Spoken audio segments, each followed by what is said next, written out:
They told her she was too weak, that her arms were too thin, her frame too small, her spirit too fragile to even think about handling the weight of a .50 caliber rifle, the most unforgiving and brutal weapon in the arsenal of any marksman. And when she had first stood in the firing range with that enormous weapon resting on the sandbags, the instructors had whispered behind her back, smirking and shaking their heads as if her very presence was a joke, and those whispers had stung her more than the recoil that almost knocked her back the first time she pulled the trigger. But she refused to let them see her falter. She refused to give them the satisfaction of seeing her crumble, because beneath her quiet, almost delicate appearance lived a fire that had been lit long ago, a fire born from loss, from a promise she had made over a grave, and every time she felt the doubt of others pressing down on her, she remembered that moment, the day she had buried her brother, the soldier who had once taught her how to hold a rifle in their backyard, the one who had said with a grin that she was a better shot than half the boys in his unit. And when he never returned from his last deployment, she had sworn to carry his memory into battle,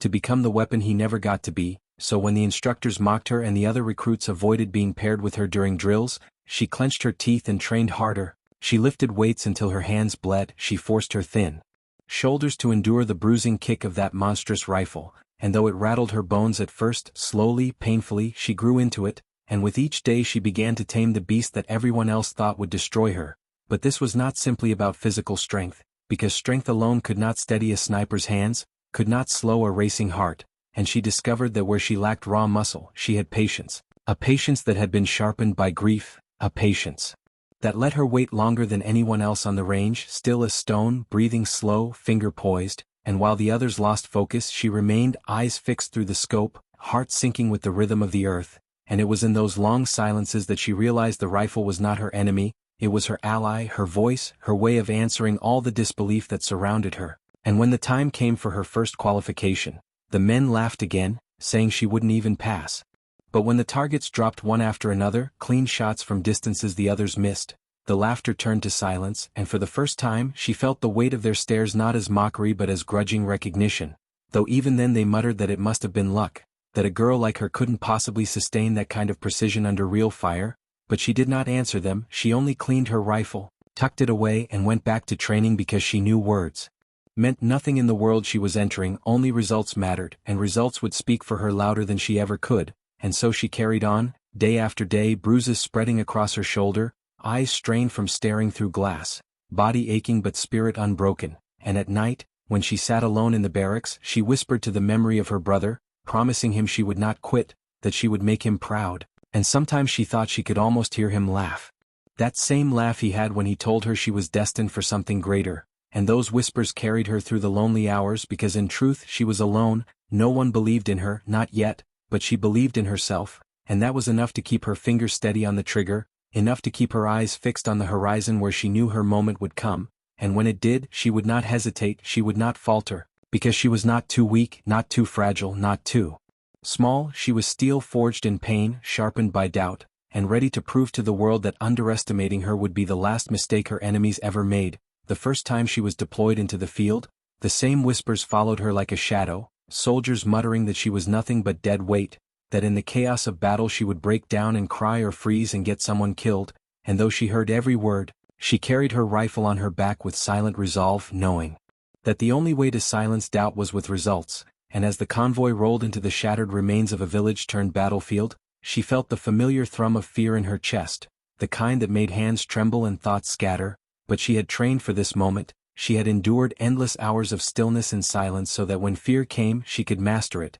and as bullets cracked in the distance and smoke rose from broken walls, she followed her unit to a vantage point on a crumbled rooftop, setting up her .50 caliber rifle with deliberate care, every movement steady despite the storm around her. And when the first figures emerged through the dust, enemy fighters advancing with reckless fire, she heard the mocking voice of a squad mate say she would miss, that the recoil would knock her flat, but then she exhaled slowly, squeezed the trigger, and the world roared as her rifle spat fire, the recoil driving into her shoulder like a hammer yet leaving her unmoved. And through the scope she watched the first man drop, then another, clean kills, precise shots through chaos, and the squad fell silent, no more mocking. Only the realization that she was holding the line for them, that without her, those men would have cut through their defense, and as the battle dragged on she fired again and again, each shot a thunderclap of defiance, each kill a reminder that her brother's lessons were alive in her, And though the rifle battered her body, her mind was calm, her focus unshakable,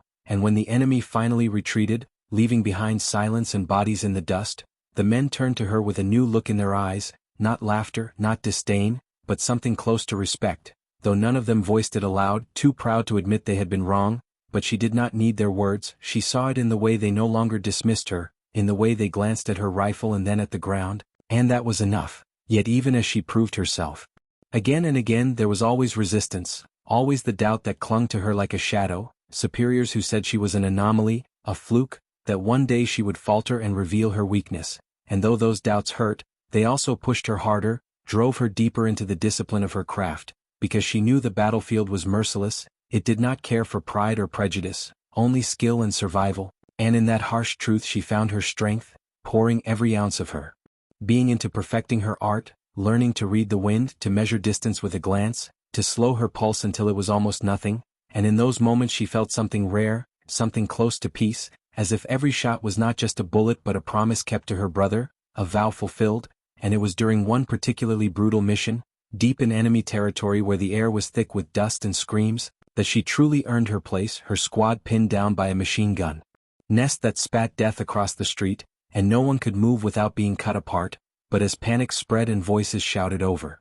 one another, she stayed silent, crawling to a position where her scope caught the faint outline of the gunner through shattered windows, and though the distance was greater than any she had faced under fire, and the angle nearly impossible, she blocked out the noise, the fear, the doubt, and became stone, steady, timeless, until the moment she squeezed the trigger and the rifle thundered, the gunner collapsing mid-scream, the weapon falling silent, and for a breath the battlefield seemed to pause, every soldier stunned, until cheers erupted, her squad pulling her to her feet with wide eyes and words of gratitude they had once thought they'd never give her, and in that instant she realized that respect was no longer whispered or hidden, it was spoken aloud, hard-earned and undeniable, and yet even then she did not let herself grow complacent, for she knew that each mission, each day, was another test, another chance to either fall or rise, and she refused to fall because the deadliest thing about her was not the rifle in her hands but the unshakable resolve in her heart, the refusal to surrender to anyone's doubts, and as the months turned to years, her reputation spread,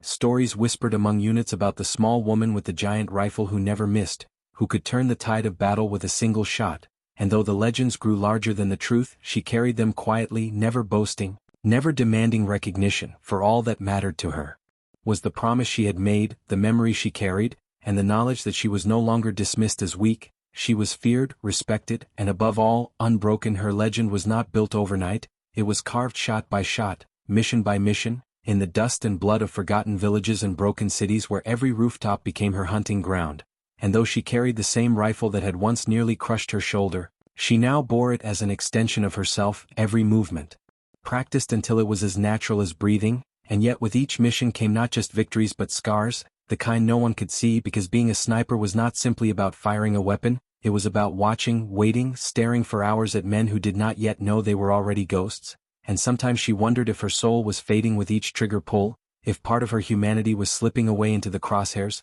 but then she would remember the faces of the soldiers she had saved, the children who had hidden behind her squad as she cleared the path, and she would silence the doubts, reminding herself that this was the price of the vow she had made, and so she endured, pushing past the weariness that settled in her bones, the constant ache in her shoulder, the ringing in her ears from the endless thunder of the .50 cal, and as the missions grew more dangerous, the commanders began to request her by name, not out of pity or skepticism but out of necessity, because she had become a weapon they could not afford to ignore, and still there were those who whispered that she would eventually break, but each time they doubted her she only sharpened her focus, and one night, during a mission where her squad was tasked with halting a convoy of enemy reinforcements, she proved again why underestimating her was a fatal mistake, for as the armored vehicles rumbled into view under a moonless sky, her squad feared they were too late, that the convoy would punch through and overwhelm their fragile defenses, but she lay on the ridge, cheek pressed to the stock, scope trained on the lead vehicle, and she whispered her brother's name like a prayer before squeezing the trigger, the massive round ripping through the engine block in a burst of fire that lit the night, the convoy grinding to a halt in chaos as she methodically picked off the drivers one by one, each shot breaking the enemy's advance until what could have been a massacre turned into a rout. And when her squad returned to base, battered but alive, the men who once mocked her now carried her rifle for her, not because she asked, but because they had seen what she was capable of, and in their eyes there was no longer doubt, only a kind of awe, though with that respect came isolation too, for no one could truly understand the weight she carried, the silent hours staring through glass, deciding who lived and who died, and sometimes in the stillness between missions she found herself trembling, not from fear but from the enormity of it all, from the way her life had become a cycle of death in service of life, and yet she refused to let the cracks show, because weakness was something she could never allow herself, not after all she had fought to prove, so she buried her doubts deep and carried on, and soon the story spread beyond her own ranks, across enemy lines, tales of the ghost-eyed woman with the thunder rifle who could strike from miles away, who never missed, and, in time, those stories became a weapon too, for men hesitated when they heard her rifle's roar, fear stealing their courage, and she knew then that her brother's faith in her had not been misplaced, that she had become more than just a soldier trying to prove herself, she had become a symbol, and though it cost her pieces of her soul, though it left her awake at night staring into the darkness, she carried that burden willingly, because to her it was not about glory or recognition, it was about keeping the promise that began with grief and grew into fire, a promise that even death could not silence, and as she cleaned her rifle beneath a sky filled with stars, she whispered once more to the memory of her brother that she was not too weak, she never had been, and that the world would remember not their doubts but her deeds.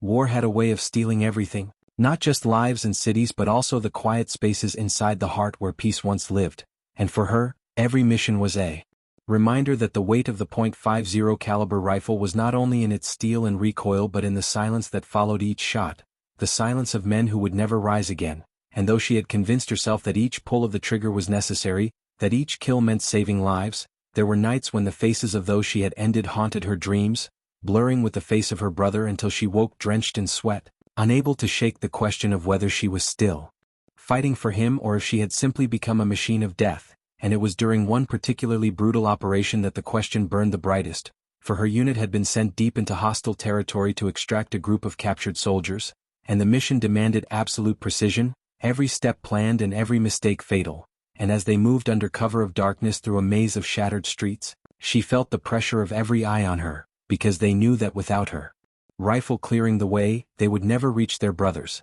and when the first guard appeared in her scope, she hesitated for the briefest of moments, the man's face clear in the moonlight, his age not much older than hers, and for the first time she felt the sting of hesitation, the awareness that he too might have a sister somewhere waiting for him, but she forced the thought away, reminded herself that compassion here would mean death for those she was sworn to protect, and so she exhaled, squeezed the trigger and watched him fall, and with that shot the operation began, her rifle barking again and again as she dismantled the enemy positions from the shadows, her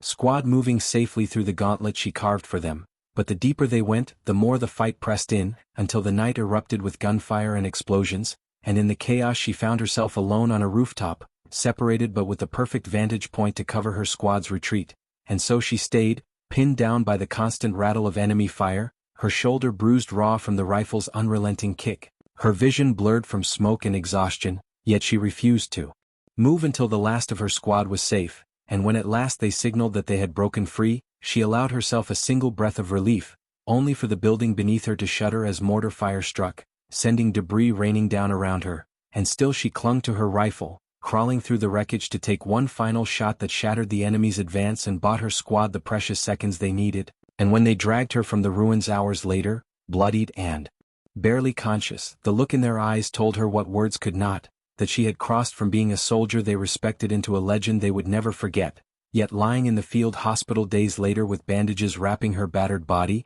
she felt no pride, only a hollow ache, because while they celebrated survival, she counted the faces of those she had taken, each one etched into her memory like a scar, and for the first time she wondered how many more she could endure before the weight finally crushed her. But when her commanding officer visited her bed and told her that the men she had saved were alive because of her, that families would embrace their sons again because of her trigger, she forced herself to nod, to accept that this was her path, and though doubt gnawed at her edges, she knew she could not stop, because her brother's voice still echoed inside her, urging her forward, reminding her that strength was not the absence of pain but the ability to carry it, and so when she healed, when the bandages came off and the rifle was once again pressed into her hands, she rose without hesitation, stepping back into the shadows where her legend grew with every shot, a legend born not of glory but of grief, not of power but of an unyielding refusal to be broken, and though her heart grew heavier with each passing mission, she carried it all, for to stop would mean letting her brother's memory fade,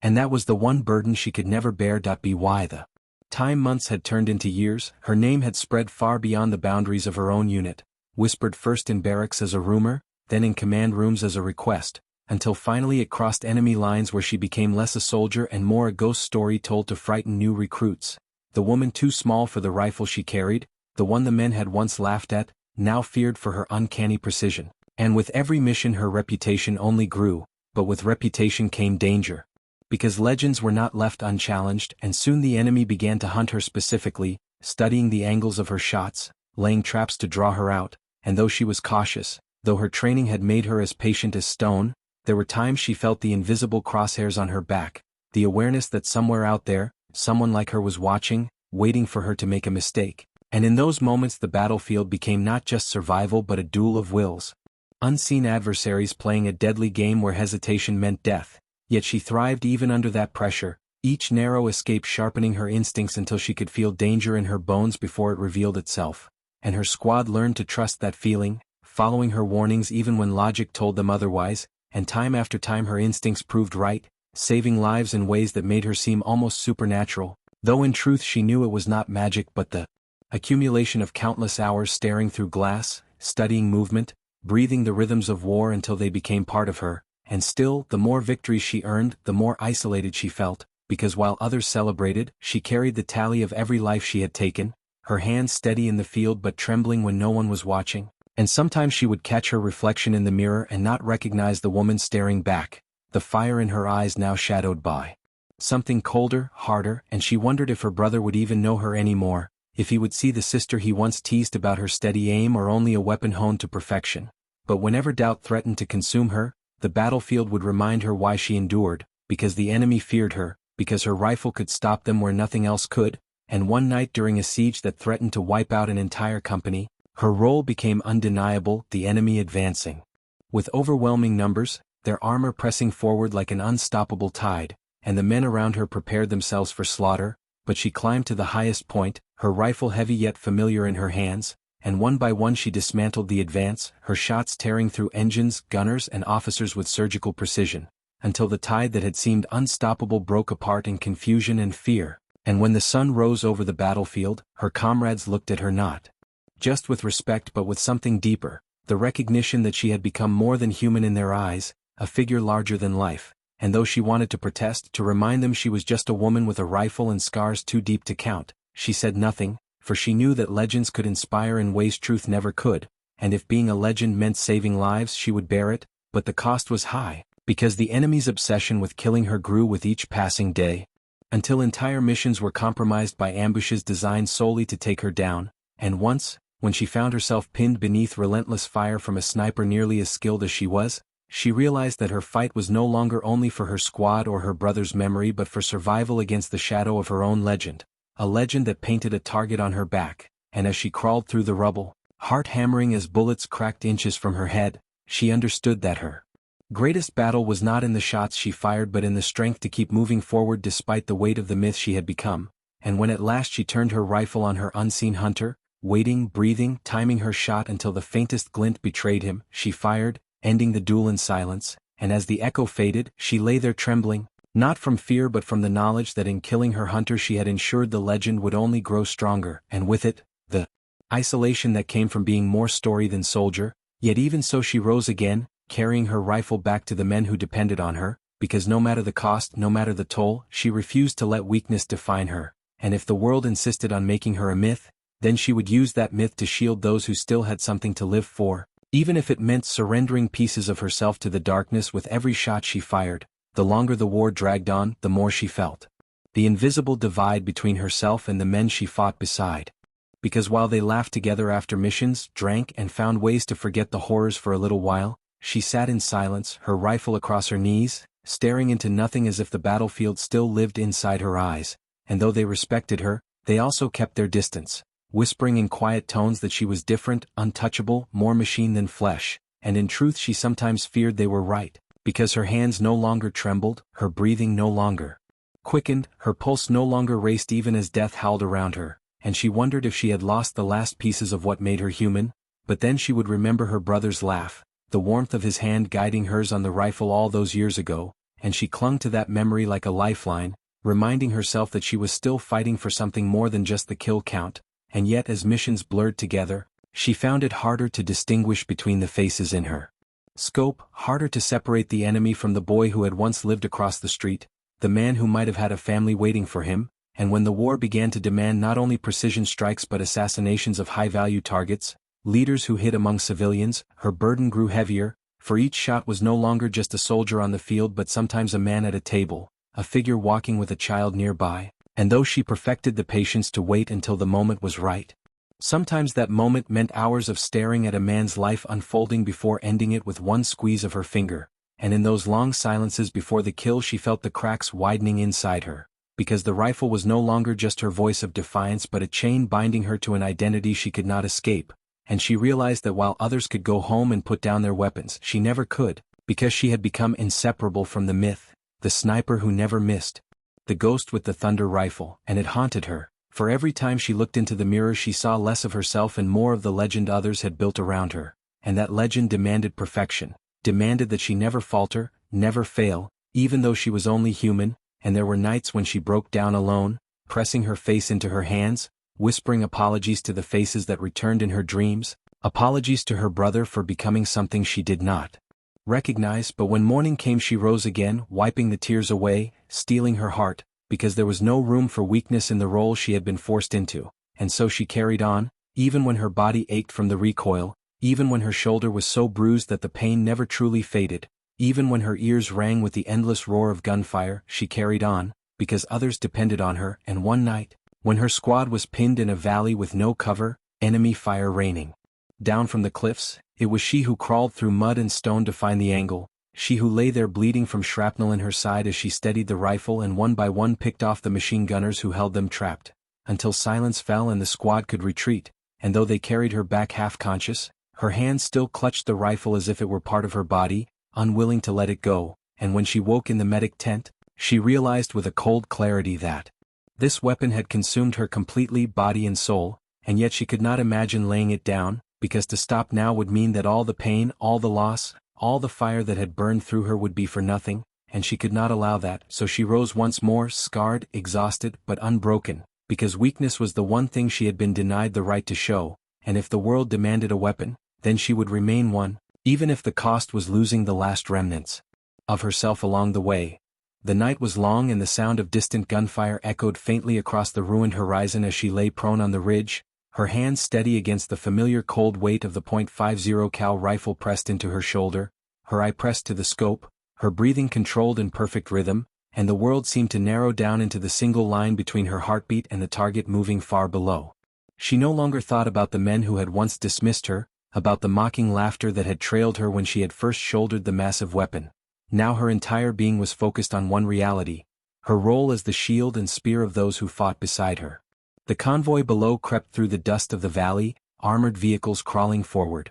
and she knew that if it reached the outpost, dozens of her comrades would be slaughtered, yet she also knew that with her position and her skill, she could turn the tide before the fight even began.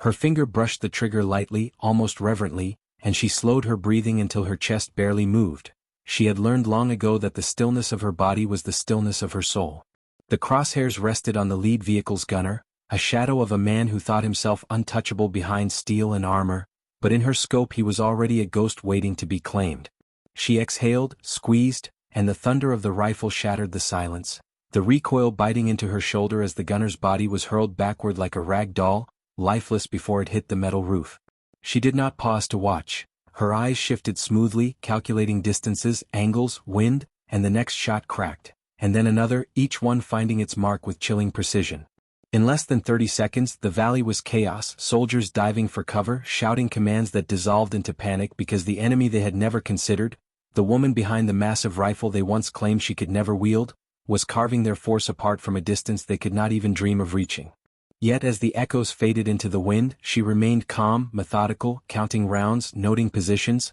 calculating which targets mattered most, because to her this was no longer about vengeance or proving anyone wrong. It was about duty, about protecting the brothers and sisters who had come to rely on her unshakable aim. She felt the faint tremor of the ground as tanks tried to maneuver, but even they were vulnerable. She shifted, adjusted, and when she found the weak point of exposed crew, the .50 cal roared again, turning steel confidence into smoldering wreckage. Her spotter, a young soldier who had once doubted her until he'd seen her work, whispered breathlessly beside her, "You're tearing them apart, they don't stand a chance." She didn't answer because words were meaningless now, only the rhythm of her rifle, the quiet cadence of her breath, and the silent oath she carried in her heart mattered. And deep inside, as the smoke rose below and the battle turned in favor of her side, she realized something she had never dared admit aloud. She was no longer simply fighting to prove her worth, she was fighting because she had become something larger than herself, the unseen guardian who struck from the shadows, feared by enemies and revered by allies. But she also knew that this path came with weight. Each pull of the trigger etched another scar into her soul, and while the world would one day call her a hero, she alone would remember the faces she had sent into silence. The battle ended before dawn, the enemy shattered and retreating, leaving behind twisted metal and lifeless forms in the dust, and her comrades erupted with cheers when she returned to camp, yet she walked among them silently, her rifle slung across her back, her face calm but her eyes carrying storms no one else could see. Men and women who had once dismissed her strength now looked at her with awe and even fear, whispering her name like a legend, but she did not bask in their recognition. She simply nodded and sat quietly by the fire, cleaning her weapon with the same careful devotion she always had, as if preparing for the next storm that she knew would come. One soldier leaned close, trying to break her silence, saying, "They said you were too weak, but tonight, you saved us all," and for the first time she allowed herself the smallest smile, though it was tinged with sorrow because she knew the truth, that she had not saved them through strength alone, but through sacrifice, the sacrifice of her own innocence, her own peace, traded for the skill that now defined her. The night grew still, and when she lay down to rest, the distant echoes of her shots still rang in her ears, a reminder that no matter how much the world tried to shape her story, the weight of every life she took would always remain hers alone to bear. The final chapter of her journey began not with a gunshot, but with silence, the kind of silence that stretched across the camp after the war had shifted, when enemies who once struck with confidence now hesitated at the mere rumor that she might be watching from some hidden ridge. She sat alone on the edge of the forward base, the massive rifle resting across her lap like an extension of her soul, the weight both a comfort and a burden. Around her, soldiers whispered stories that had already grown into myths, speaking of how one woman with a .50 cal had stopped entire battalions, how her eye could pierce night itself, how she never missed. She listened without correcting them because legends belonged to others, not to her. What she carried were memories, raw and unpolished, faces burned into her mind, the sound of final breaths carried away on the wind. The commanders came often now, their tone no longer dismissive but respectful,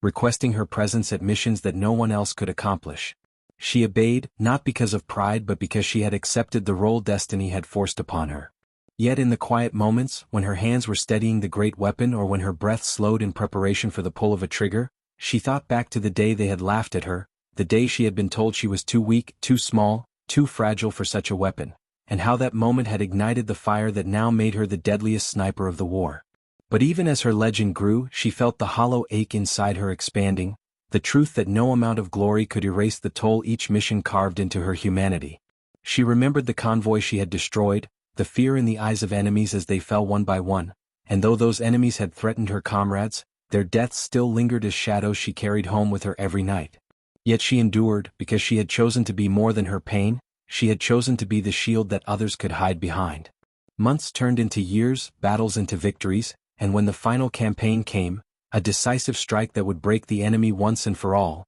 they asked her to take the lead, to position herself on the cliffs overlooking the valley where the enemy's last desperate push would emerge. She agreed without hesitation, though deep inside she understood what this would mean. Legends were not meant to fade away quietly, they were meant to burn brightly one last time. On that day, with the sun burning red against the horizon, she climbed the ridge, her body weary but her spirit unbroken, and set her rifle in place. She lay there as the hours passed, waiting, her eyes steady behind the scope, the world shrinking once more into breath and silence and distance. When the enemy came, rolling forward with all the fury of desperation, she did what she had always done. She stilled her heart, lined her shot, and pulled the trigger. The valley roared with thunder as her rifle spoke again and again, every shot tearing through steel and flesh alike, the enemy collapsing in confusion, their command shredded before their orders could take root.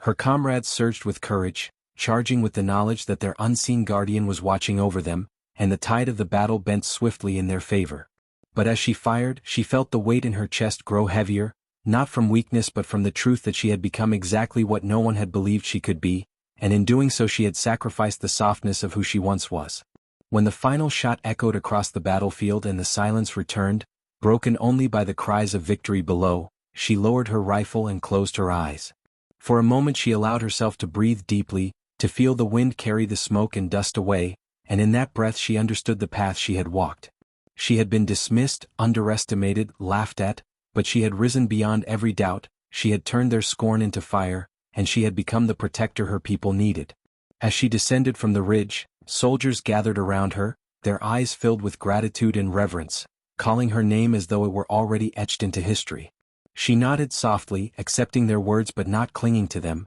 because she knew her place was not in their celebrations but in the quiet watch she had chosen to keep. That night, as the camp settled into peace for the first time in years, she sat alone once more with her rifle across her knees, gazing at the stars. She thought about what had been lost, what had been saved, and what it meant to carry both triumph and sorrow in the same heart. She whispered into the night, not to the commanders or the soldiers, but to herself, a vow that though the war was ending, her strength would remain, her story would remain, not because she had sought glory but because she had refused to be broken by doubt. And so the woman once dismissed as too weak for the .50 cal had not only carried it, had not only mastered it, but had become the deadliest sniper the world had known, a figure both feared and revered, and though her name would echo in legends, the truth of her journey would live quietly within her soul, a reminder that strength is not born from the absence of doubt but from the courage to rise above it, again and again, until even the world itself is forced to listen. The end.